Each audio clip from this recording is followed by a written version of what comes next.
அடுத்ததாக பரக்கா புலையை சேர்ந்த சகோதரி அம்மா அவர்கள் ஒரு கேள்வியை கேட்கிறாங்க. என்ன கேட்கிறாங்கடா, பெண்கள் மஹ்ரம் இல்லாத ஆண்களுக்கு முன் தங்க நகை அணிந்து கொண்டு செல்லலாமா, உதாரணத்துக்கு ரிங் போடலாமா, பிரேஸ்லெட் போடலாமா என்று கேட்கிறாங்க.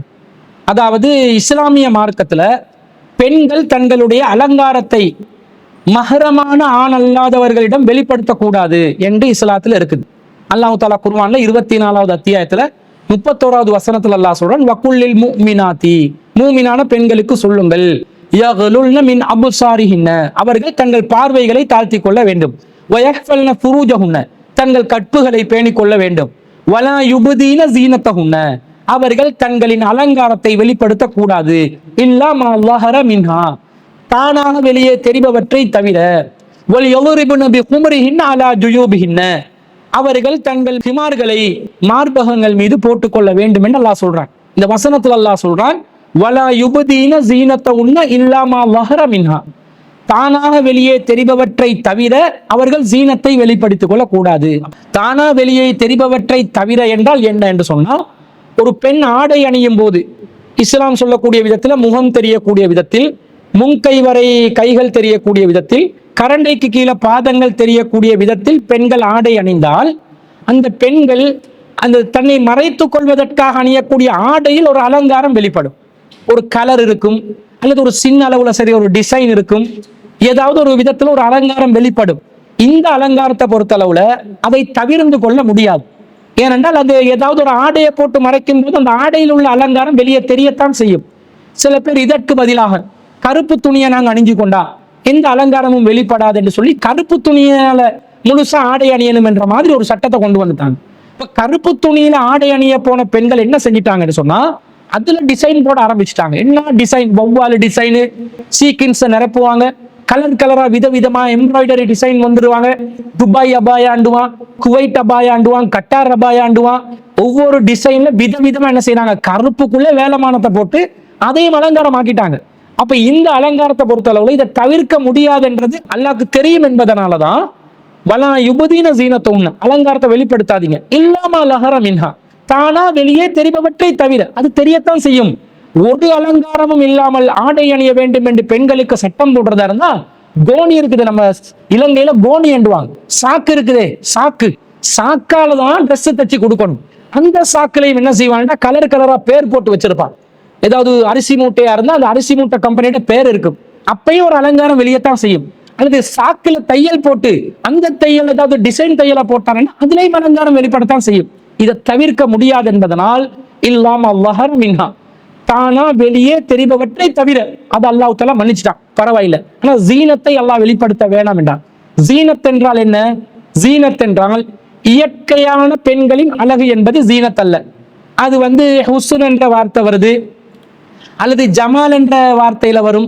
இதுதான் இயற்கையாக தென்படக்கூடிய அழகு. ஜீனத் என்று சொன்னால் செயற்கையாக அழகை மெருகூட்டுவதற்காக வேண்டி, அதிகப்படுத்துவதற்காக சில உபகரணங்களூடாக, சில பொருட்களூடாக ஏற்படுத்தக்கூடிய அலங்காரம் தான் இந்த ஜீனத் என்பது. அழகு என்பது இயற்கையாக உடல்ல இருக்கக்கூடிய தோலின் வெண்மை, அல்லது முகத்தின் அழகு, அல்லது உடம்பின் அழகு அழகுல வந்துடும். அதை எப்படி வெளிப்படுத்தக்கூடாது? அல்ல எதை வெளிப்படுத்த வேணாம் என்றான்டா, ஜீனத்தை வெளிப்படுத்தாதீங்க. நீங்க எக்ஸ்ட்ராவா போடக்கூடிய, எக்ஸ்ட்ராவா நீங்க செயற்கையாக ஏற்படுத்தக்கூடிய அலங்காரம் இருக்குதே, அதை போட்டுறாதீங்க. பெண்கள் என்ன செய்வாங்கடா, புருவம் இருக்கும், அந்த புருவத்தை என்ன பண்ணுவாங்க, வெட்டி போட்டுருவாங்க. புருவம் சாதாரணமா இருக்கிற புருவத்துல ஒரு அலங்காரத்தை ஏற்படுத்துறாங்க. மூக்கு சாதாரணமா நல்லதா இருக்கும், ஆனா அந்த மூக்குல ஒரு ஓட்டையை போட்டு அதுல ஒரு மூக்குத்திய போட்டு கொள்வாங்க. அப்ப அல்லாஹ் தஆலா திருக்குர்ஆன்ல இதை தடுக்கிறான். அந்த ஓட்டை போடுறது, உடம்புல மாற்றங்கள் ஏற்படுத்துவது, அது சைத்தானுடைய காரியம். சைத்தான் அல்லாவிடம் பெற்றுக்கொண்ட ஒரு வரம் தான், அல்லாவிடம் மனிதர்களை வழிகெடுப்பதற்கு பயன்படுத்தக்கூடிய ஒரு முறையாக சொன்ன ஒரு விஷயம்தான் வல யுகையிரன்ன ஹல்கல்லா, அவர்கள் அல்லாஹ்வின் படைப்பில் மாற்றங்களை ஏற்படுத்துவார்கள். அப்ப மூக்குத்தி போட்டு மூக்க ஓட்டையாக்கி ஒரு அலங்காரத்தை மேலதிகமா என்ன செய்யறாங்க, எக்ஸ்ட்ரா கவர்ச்சியா இருக்கும். மூக்குத்தி போடும் பெண்கள் சாதாரண பெண்களை விட ஆண்களால் கவரப்படக்கூடிய நிலை இருக்கும். அது கண்டிப்பாக தவிர்த்து கொள்ள வேண்டிய உண்டு. அடுத்தது என்ன பண்ணுவாங்க, உதட்டு சாயம் போடுவாங்க, லிப்ஸ்டிக் என்ற பேர்ல. அது தோல், அவங்களோட உதட்டு கருப்பா இருக்கும், அதை சிவப்பா காட்டணும் சொல்லி சோப்பா அடிச்சு கொள்வாங்க. பச்சையோ நீளமோ ஏதாவது ஒரு கலர்ல உதட்டுக்கு சாயத்தை போட்டு சாதாரணமா இருக்கிற ஜீனத்தை நாசமாக்குற ஒரு வேலையை சில பெண்கள் செய்து கொண்டிருக்கிறார்கள். இது இந்த உதட்டு சாயம் என்பது எக்ஸ்ட்ரா போன்ற ஒரு அழகு, எக்ஸ்ட்ரா ஒரு அலங்காரத்தை ஏற்படுத்திக் கொள்கிறார்கள். இது மார்க்கத்துல தடுக்கப்பட்டிருக்கிறது. அல்லது சில பேர் என்ன பண்றாங்கடா, இன்னைக்கு ஆபரணங்களை தொங்க விடுறதுக்கு இடம் தேடி இடம் கிடைக்காத காரணத்தினால உதட்டில குத்தி கொள்றாங்க. அதே போல இந்த மூக்குக்கு மேல குத்தி கொள்றாங்க, புருவத்துல குத்தி கொள்றாங்க. இந்த மாதிரி இந்த சைத்தானிய காரியங்களை செய்யக்கூடிய இந்த அலங்காரமும் இஸ்லாம் என்ன செய்யுது, இதை நீங்க வெளிப்படுத்தவே இயலா, கூடாது என்று தடுக்குது. சில பேர் என்ன பண்றாங்கன்னு சொன்னா, அவங்களோட முகத்துல பச்சை குத்துறாங்க, ஒவ்வொரு இடத்துல பச்சை குத்தி கொள்ற மாதிரியும் சில வேலைகளை செஞ்சு கொள்றாங்க. மேல பச்சை குத்தி கொள்றாங்க, உடம்புல ஒவ்வொரு பகுதிகளில் பச்சை குத்துற ஒரு கலாச்சாரம் புதுசாக மீண்டும் அந்த ஜாஹிலியத் பழக்கம் வந்து சில பேர் இப்படிப்பட்ட அலங்காரங்கள் செய்து கொள்வதை இஸ்லாம் வன்மையாக கண்டிக்கிறது, அது கூடாது என்று சொல்கிறது. இந்த சகோதரி என்ன கேட்கிறாங்கடா, அப்ப நாங்க தங்க காப்பு போட்டா பரவாயில்லையா, மோதிரம் போட்டா பரவாயில்லையா, பிரேஸ்லெட் போட்டா பரவாயில்லையா, அது அல்லாஹ் தஆலா வலா யுபதீன ஸீனத்தஹுன் என்று சொல்லக்கூடிய அலங்காரத்தை வெளிப்படுத்த கூடாது என்று போட்டிருக்கிற அந்த தடைக்குள்ள அது உள்ளடங்காதா என்று கேட்கிறார்கள். பொதுவாக இந்த குர்ஆன் வசனத்தை அடிப்படையாக வைத்து பார்க்கும் பொழுது வளையல் போடுவது, மோதிரம் போடுவது, பிரேஸ்லெட் போடுவதும் கண்டிப்பாக அந்த அலங்காரத்துக்குள்ளதான் வரும். ஆனால் இதை நபி ஸல்லல்லாஹு அலைஹி வஸல்லம் அவர்கள் பிரத்யேகமாக அனுமதித்திருந்தால் அப்ப அந்த அலங்காரத்துக்குள்ள அது வராது என்று நாங்கள் முடிவு செய்து கொள்ள வேண்டும். அப்ப ரசூல் ஸல்லல்லாஹு அலைஹி வஸல்லம் அவர்கள் தங்க வளையலை பெண்கள் அணிவதற்கு அனுமதி கொடுத்தாங்களா இல்லையா என்பதை தேடி பார்க்கணும். ரசூல் ஸல்லல்லாஹு அலைஹி வஸல்லம் மோதிரங்களை பெண்களுக்கு அணிவதற்கு அனுமதி கொடுத்தார்களா இல்லையா என்பதை தேடி பார்க்கணும். அப்படி தேடி பார்க்கும் பொழுது ஒரு செய்தி வருது. என்ன வருதுன்னு சொன்னா, நபிகள் நாயகம் ஸல்லல்லாஹு அலைஹி வஸல்லம் அவர்களுடைய காலத்துல 2 பெண்கள் ரசூலுல்லாஹ்விடம் வருகிறார்கள். அன்னம்ரஅதானி அத்தா ரசூலுல்லாஹி ஸல்லல்லாஹு அலைஹி வஸல்லம் வஃபி ஐதீஹிமா சுவாரானி மின் தஹபின். 2 பெண்கள் ரசூலுல்லாஹ்விடம் வருகிறார்கள், அவர்களுடைய கைகளில் தங்கத்திலான 2 வளையல்கள் இருந்தன என்று வருகிறது. அப்ப ரசூலுல்லாஹ் கேட்கிறாங்க, ஃபகால லஹுமா, அவர்களிடம் கேட்கிறார்கள், அத்து அத்தியானி ஜகாத்தஹு, நீங்க 2 பேரும் இதுக்கு ஜகாத் கொடுத்துட்டீங்களா அப்படின்னு கேட்கிறாங்க. காலத்தாலா, அவங்க இல்லை என்று சொல்கிறார்கள். அப்ப ரசூலுல்லாஹ் சொல்றாங்க, அத்து ஹிப்பானி ஐ யுஸவ்விரகும் அல்லாஹு பிஸ்வாரைனி மின்னார், உங்கள் இருவரையும் மறுமையிலே நரகத்திலே அல்லாஹ் 2 நெருப்பு வளையல்களை போட்டு வேதனை செய்வதை நீங்கள் விரும்புகிறீர்களா? அல்லாஹ் மூலம் நீங்கள் வேதனை செய்யப்படுவதை விரும்புகிறீர்களா என்று கேட்கிறாங்க. அப்ப அவங்க சொல்றாங்க, காலத்தாலா, இல்லை அல்லாஹ்வின் தூதரே என்கிறார்கள். அப்ப ரசூலுல்லாஹ் சொல்றாங்க, ஃபஅத்தியா ஜகாத்தஹு, அந்த 2 வளையல்களுக்கான ஜகாத்தை கொடுத்து விடுங்கள் என்று நபி ஸல்லல்லாஹு அலைஹி வஸல்லம் சொல்ற செய்தி அம்ர் இப்னு சுஐப் ரலியல்லாஹு அன்ஹு அவர்கள் அறிவிக்கிறார்கள். அபூதாவுதுல 1565வது செய்தியாக பதிவு செய்யப்பட்டிருக்கிறது. அப்ப என்ன விளங்குது, நபி ஸல்லல்லாஹு அலைஹி வஸல்லம் அவர்களுக்கு முன்னாடி 2 பெண்கள் வருகிறார்கள். அந்த 2 பெண்கள் 2 வளையல்களை அணிந்திருக்கிறார்கள். ரசூலுல்லாஹி ஸல்லல்லாஹு அலைஹி வஸல்லம் காணக்கூடிய நிலையில். ரசூலுல்லாஹி ஸல்லல்லாஹு அலைஹி வஸல்லம் அந்த பெண்களுக்கு அந்நிய ஆண் தானே. அப்ப ரசூல் ஸல்லல்லாஹு அலைஹி வஸல்லம் அந்த பெண்களிடம் என்ன கேட்டாங்க, ரசூலுல்லாஹ் எதை கண்டித்தார்கள்? ரசூலுல்லாஹ் அந்த பெண்களிடம் கண்டித்தது, இந்த தங்க நகைக்காக ஜகாத்து கொடுத்துட்டீங்களான்னு தான் கேட்டாங்க. ஜகாத்து கொடுத்தா பரவாயில்லை, அணிந்து கொள்ளலாம். ஜகாத்து கொடுக்கவில்லை என்றால் அதை அணிவது நரகத்தில் வளையல் போட்டு, நெருப்புல வளையல் போட்டு வேதனை செய்யப்படுகின்ற அளவுக்கு பாவமான ஒரு காரியம் என்றாங்க. ரசூலுல்லாஹ் எதை கண்டிக்கல? அல்லாஹ் குர்ஆன்ல ஜீனத்தை வெளிப்படுத்த கூடாது என்று சொல்லி இருக்கிறான். நீங்கள் இருவரும் எவ்வாறு ஜீனத்தை வெளிப்படுத்தி கொண்டு வரலாம் என்று ரசூல் ஸல்லல்லாஹு அலைஹி வஸல்லம் அவர்கள் கண்டித்ததாக இந்த செய்தியில நாங்கள் காணக்கூடியதாக இல்லை. அப்படி என்றால் வலா யுபதீன ஸீனத்தஹுன் என்பது அலங்காரத்தை வெளிப்படுத்த கூடாது என்றது பொதுவான சட்டம். அதிலிருந்து இந்த வளையல் அணிவது என்பது விதிவிலக்காகிறது. வளையல் அணிவது விதிவிலக்கானதனால் தான் நபி ஸல்லல்லாஹு அலைஹி வஸல்லம் அவர்கள் அதை அனுமதித்திருப்பதை நாங்கள் பார்க்கிறோம். அதே போன்று நபி ஸல்லல்லாஹு அலைஹி வஸல்லம் ஒரு முறை பிறநாள் தினத்திலே உரை நிகழ்த்துகிறார்கள். பெண்களுக்கு உரை நிகழ்த்தப்பட்டது கேட்கப்படவில்லை, அவர்கள் செய்மடுப்பதற்கு போதுமான அளவு சப்தமாக பேசப்படவில்லை என்பது ரசூலுல்லாஹ் விளங்கின உடனே அன்ன ரசூலுல்லாஹி ஸல்லல்லாஹு அலைஹி வஸல்லம் ஹரஜ வ மஅஹு பிலால், ரசூல் ஸல்லல்லாஹு அலைஹி வஸல்லம் அவர்கள் வெளியே செல்கிறார்கள், அந்த பெண்களிடத்திற்கு செல்கிறார்கள். பிலால் ரலியல்லாஹு அன்ஹு அவர்களும் இருந்தார்கள்.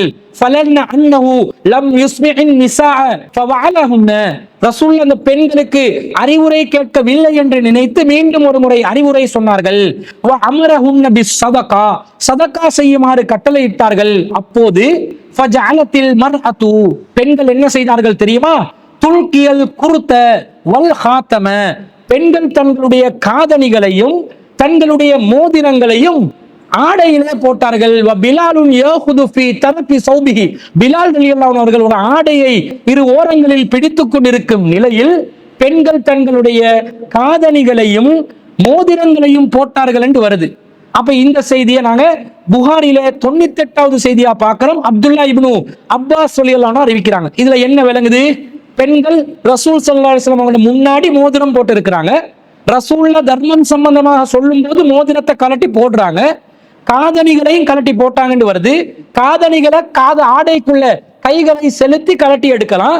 ஆனா மோதிரத்தை பொறுத்தளவுல பெண்கள் கிளவுஸ் போட்டு இருந்தாங்கன்னு வந்ததா? வரல. அப்படி கையுறைகள் போட்டிருந்தார்கள் என்று வந்திருந்தால் கையுறைகளை கலட்டி மோதிரங்களை கலட்டி போட்டார்கள் என்று வரும். அல்லது கையுறைக்கு மேல யாராவது மோதிரத்தை போடுவாங்களா? பாக்குறதுக்கு அது அலங்கோலமா இருக்குமா? இல்லையா, போட மாட்டாங்க. அப்ப என்ன வருது? கையுறைகள் இல்லாத நிலையில் பெண்கள் மோதிரம் போட்டிருந்தார்கள். அந்த மோதிரத்தை கலட்டி பெண்கள் தர்ம பொருளாக போட்டார்கள் என்று வருது. வேறு சில அறிவிப்புகள்ல மெட்டிகளை கலட்டி போட்டாங்க. காலுக்கு போட்ட மோதிரத்துக்கு மெட்டி என்று பேரு. அப்ப அந்த மெட்டிகளை கலட்டி போட்டாங்கன்னா காலை மறைச்சி இருந்து அந்த காலுறையை அகற்றி மெட்டிகளை கலட்டி போட்டாங்கன்னு வரல. காலில் இருந்து மெட்டிகளை கலட்டி போட்டாங்கன்னு வருது. இதுல இருந்து என்ன விளங்குது? மோதிரம், தங்க மோதிரம், தங்க வளையல், அதே போன்று அந்த வளையல் போன்றுதான் பிரேசிலட்டுடைய வடிவமும், பிரேசிலட்டு, காலில் போடுற மெட்டு, இது போன்றவற்றை பெண்கள் தாராளமாக பயன்படுத்தலாம், அணியலாம். அது அலங்காரத்தை வெளிப்படுத்த கூடாது என்ற சட்டத்துக்கு விதிவிலக்காக இருக்கிறது என்பதை இந்த செய்தியிலிருந்து நாங்கள் புரிந்து கொள்கிறோம். அப்ப பெண்கள் அவசியமற்ற அந்த ஜீனத்தை வெளிப்படுத்த கூடாதுதான். ரொம்ப சரளமாக பிற ஆண்களுடைய கவர்ச்சி அப்படியே ஈர்க்கும் வண்ணம் இல்லாமல் ரசூலுல்லாஹ் எதை அனுமதிச்சிருந்தாங்களோ அந்த அனுமதிக்கப்பட்ட தங்க வளையலை, தங்க மோதிரத்தை, மெட்டிகளை அணிவதற்கு தாராளமாக நமக்கு அனுமதி கிடைக்கிறது. இன்னும் சொல்ல போனால் அனஸ் ரலியல்லாஹு அன்ஹு அவர்கள் அறிவிக்கக்கூடிய செய்தி சஹீஹுல் புகாரிலே 3811வது செய்தியாக வருகிறது. அதிலே ஆயிஷா ரலியல்லாஹு அன்ஹா அவர்களும் உம்மு சுலைம் ரலியல்லாஹு அன்ஹா அவர்களும் போர்க்களங்களில் ரொம்ப வரிஞ்சி கட்டி கொண்டு ரொம்ப தீவிரமாக போர் வீரர்கள் காயப்பட்ட நிலையில் அவர்களுக்கு மருத்துவம் செய்து அவர்களுக்கு நீர் புகட்டி கொண்டிருந்தார்கள் என்று அறிவிக்கக்கூடிய செய்தியில ஆயிஷா ரலியல்லாஹு அன்ஹா அவர்களுடைய கால் கொலுசுகளை நான் பார்த்தேன் என்று அனஸ் ரலியல்லாஹு அன்ஹு அவர்கள் அறிவிக்கிறார்கள். அன்னை ஆயிஷா ரலியல்லாஹு அன்ஹா அவர்கள் ஹிமார் என்ற சட்டத்துக்கு அவங்களும் உட்படுத்தப்படுவாங்க. பிற்காலத்தில் தான் திரை என்ற ஹிஜாப் என்ற சட்டத்துக்குள்ள போனாங்க. அதுக்கு முன்னாடி ஹிமார் என்ற சட்டத்துல இருக்கும் பொழுது முகம் தென்படக்கூடிய விதத்தில் மணிக்கட்டு வரை முன்கைகளும் கரண்டைக்கு கீழே கால்கள் தென்படக்கூடிய விதத்தில் சட்டங்களை அவர்கள் கடைபிடித்த நிலையில் கால் கொலுசு அணிந்திருக்கிறார்களா இல்லையா? அப்ப அந்த கால் கொலுசு நான் கண்டேன் என்று அனஸ் ரலியல்லாஹு அன்ஹு அறிவிக்கிறாங்கன்னு சொன்னா கால் கொலுசும் பெண்கள் என்ன செய்யலாம்? அணியலாம். அது அந்த ஜீனத்தை வெளிப்படுத்துற அந்த அலங்காரத்துல வராது. ஆனா கால் கொலுசுல பிற ஆண்களை ஈர்க்கக்கூடிய விதத்தில், சலங்கை ஒளி கேட்கக்கூடிய விதத்தில் கால் கொலுசு அமையக்கூடாது என்பது அல் குர்ஆன்ல 24வது அத்தியாயத்துல 31வது வசனத்துல வலா யதுரிப்ன பி அர்ஜுலிஹின்ன லியுஅலம மா யுஃபீன மின் ஜீனத்தின்ன, உங்களுடைய அலங்காரங்கள்ல நீங்கள் எதை மறைத்து வைத்திருக்கிறீர்களோ அதை வெளிப்படுத்த வேண்டும் என்பதற்காக உங்களுடைய பாதங்களை தட்டி தட்டி நிலத்திலே பூமியிலே தட்டி தட்டி வேண்டும் என்றே நடக்க வேண்டாம் என்று அல்லாஹ் தஆலா தடுக்கிறான். அப்ப கொலுசுல அந்த மணி ஓசை எழுப்பக்கூடிய விதத்தில் உள்ள மணியை அகற்றிவிட்டு கொலுசு கூட பெண்கள் அணியலாம் என்றது இந்த செய்தியிலிருந்து நாங்க பார்க்கிறோம். இது ரொம்ப கவனமாக தன்னுடைய அலங்காரத்துக்கு விதிவிலக்காக ரசூலுல்லாஹ் தந்ததனால ரொம்ப பேணுதலாக கவனமாக அவர்கள் அதிகமான கவர்ச்சி இல்லாத நிலையில் பெண்கள் இதை கடைபிடிக்க வேண்டும் என்பதையும் நாங்கள் இந்த செய்திகளிலிருந்து விளங்கிக் கொள்கிறோம்.